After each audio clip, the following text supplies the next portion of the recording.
Pada pembelajaran kali ini, kita akan membahas mengenai latar belakang kedatangan bangsa-bangsa Barat ke Indonesia dan kedatangan bangsa-bangsa Barat ke Indonesia. Latar belakang kedatangan bangsa-bangsa Barat ke Indonesia ada 3. Yang pertama, daya tarik Indonesia bagi bangsa-bangsa Barat. Yang kedua, motivasi 3G, Gold, Glory, dan Gospel. Yang ketiga, revolusi industri.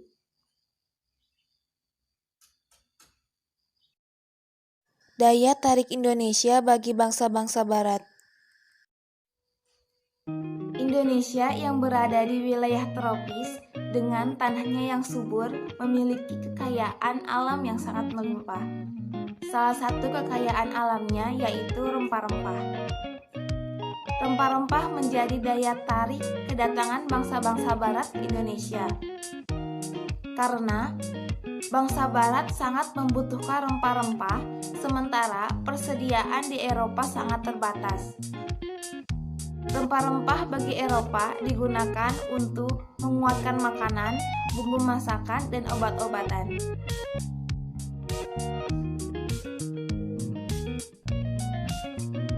Yang kedua, motivasi 3G, Gold, Glory, dan Gospel. Pertama, Gold. Gold artinya emas, yang identik dengan kekayaan.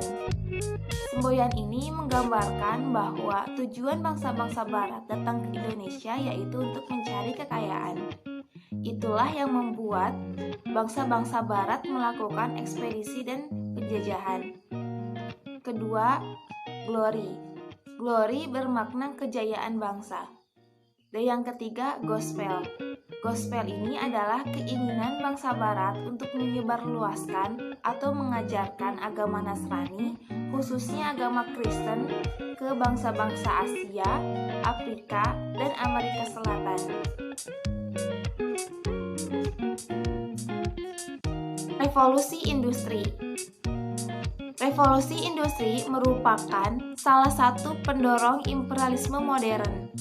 Pengertian dari revolusi industri sendiri adalah pergantian atau perubahan secara menyeluruh dalam memproduksi barang yang sebelumnya menggunakan tenaga manusia dan hewan menjadi tenaga mesin.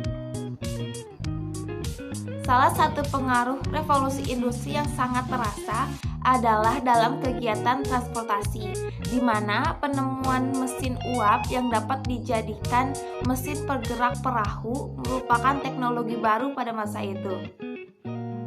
Perahu dan mesin uap merupakan penemuan yang sangat penting yang mendorong penjelajahan bangsa-bangsa Barat. Penggunaan mesin uap dapat memperpendek waktu perjalanan.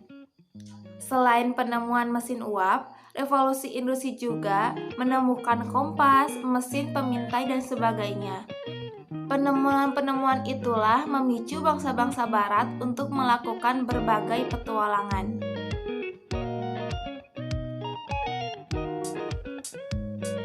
Kedatangan bangsa-bangsa Barat ke Indonesia. Rute perjalanan yang pertama, bangsa Portugis. Bangsa Portugis melakukan penjelajahan melalui wilayah timur hingga sampai ke Ternate. Kemudian disusul oleh bangsa Spanyol melalui wilayah barat hingga sampai di Tidore. Sedangkan bangsa Belanda melakukan penjelajahan dengan mengikuti rute pelayaran bangsa Portugis, yaitu menyusuri pesisir timur Afrika dari Tanjung Harapan hingga sampai ke Banten.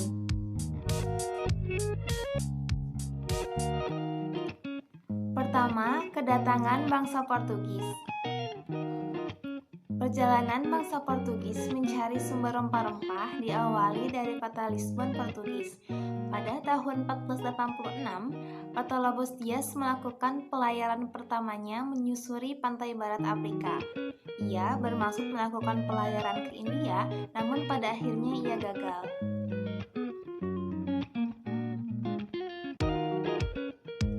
Portugis mencapai Malaka pada tahun 1511 di bawah pimpinan Alfonso.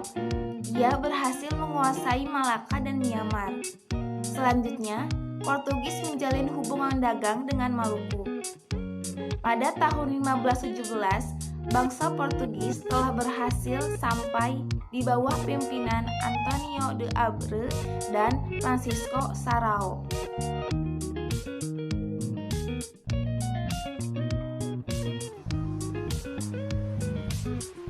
Baik, selanjutnya yaitu kedatangan bangsa Spanyol ke Maluku. Pertama-tama, bangsa Spanyol masuk dulu ke Filipina yang dipimpin oleh Ferdinand Magellan. Magellan meninggal dalam pertempuran di Filipina. Akhirnya, perjalanan dilanjutkan oleh Kapten Sebastian Elcano dan berhasil mencapai Kepulauan Maluku pada tahun 1521. Para pelaut Spanyol berlabuh ke Tidore. Kedatangan bangsa Spanyol tersebut disambut baik oleh Kesultanan Tidore yang sedang bersaing dengan Ternate yang terlebih dahulu bersekutu dengan bangsa Portugis. Perselisihan di antara Ternate dan Tidore akhirnya dapat diakhiri dengan perjanjian Saragossa.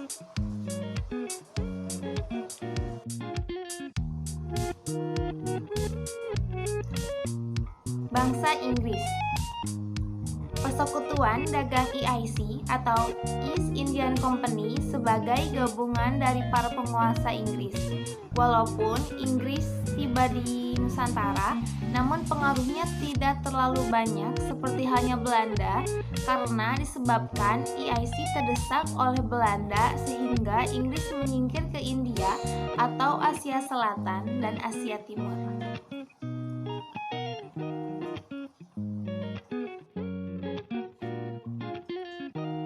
Dan yang terakhir, kedatangan bangsa Belanda ke Indonesia. Diawali oleh seorang pelaut bernama Cornelis de Houtman yang memimpin ekspedisi ke Indonesia.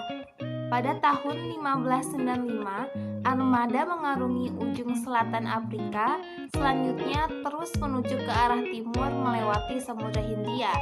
Pada tahun 1596, armada Cornelis de Houtman tiba di pelabuhan Banten melalui Selat Sunda.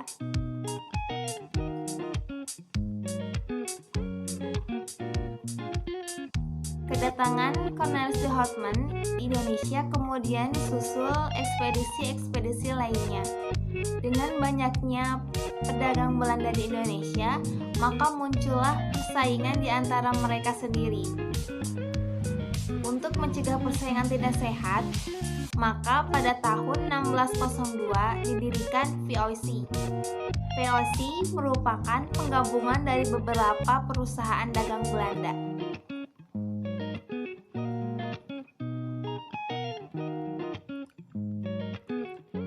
Gubernur Jenderal pertama VOC adalah Pieter Both.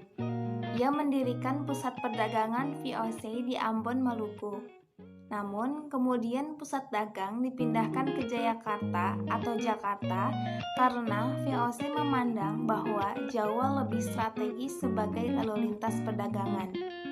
Selain itu, Belanda ingin menyingkirkan saingan mereka yaitu Portugis yang berada di Malaka. Kedatangan bangsa Barat ke Indonesia di atas menandai adanya era penjajahan bangsa Indonesia. Satu demi satu, daerah di Indonesia dikuasai bangsa asing.